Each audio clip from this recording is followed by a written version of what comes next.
As you breathe right now, another person takes their last.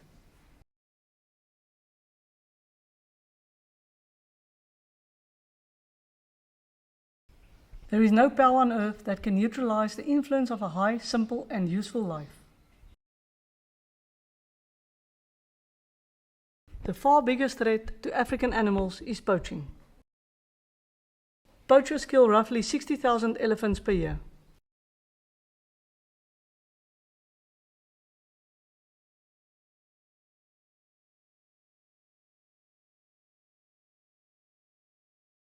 There is 200,000 too many elephants in Botswana currently, whom are spreading to Namibia, Angola and Zambia.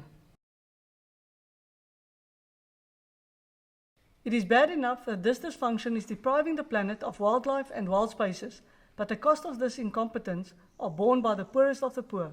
I witnessed this. The hunting ban threw villages into destitution, destroying villages. How would you feel as a mother if you could not feed your children because somebody else's decision? What would you do if your rights to employment and self-determination were removed? How can we trust conservationists who lack such empathy and understanding?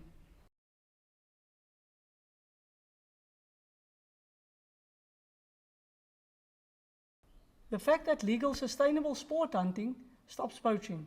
The hunters there are in effect also patrolling at the same time. Sport hunting also encourages proactive support for local species populations. It also brings much needed money and long-term employment to rural areas in Africa. That otherwise would not occur.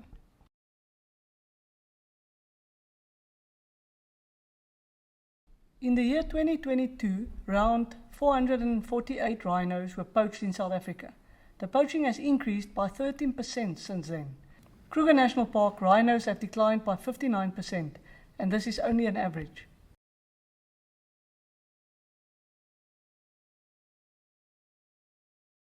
These catastrophes emanate from top-down funding of conservation and an ideology that wildlife is a public good, brought to us by a technocratic elite who think they know it all.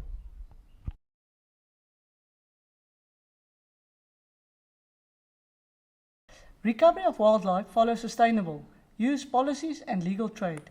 Kenya has lost some 80% of its wildlife, while South Africa is increasing at least tenfold in the same time.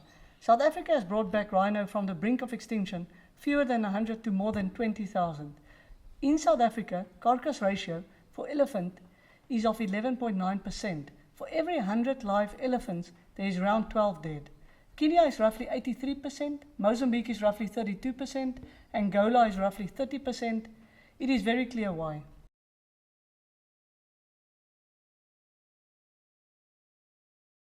The simple economic driver is that once you put a price on an animal, you give it value, thereby creating income and a livelihood for others to protect and manage that resources for the future. In real terms, sport hunting actually protects African wildlife and provides an industry and opportunities for employment and income for the employees and their local community. Infrastructure, schools, roads, homes and conservation projects, etc.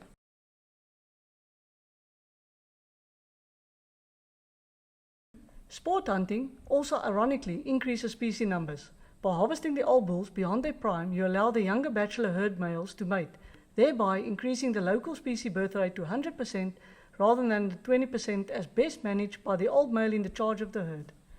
Managed hunting ensures that healthy, genetically robust populations thrive. Many conservation groups also support sustainable hunting because it's well managed, stops poaching, and increases wildlife populations. Furthermore, roughly $180 million is made every year in the hunting industry. Take the value away and the wildlife will be non-existent. We can hunt, export, then we can protect. Simply, everybody gains. The animal population, the work supplement, the families to feed, and the income to expand and help anti-poaching. We are currently feeding about 700 children daily with our Hunt Against Hunger program in collaboration with Blessman International. Please tell us, how many mouths are you feeding?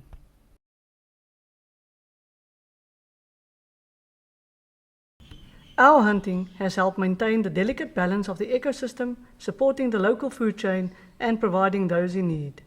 A testament to the power of community and conservation.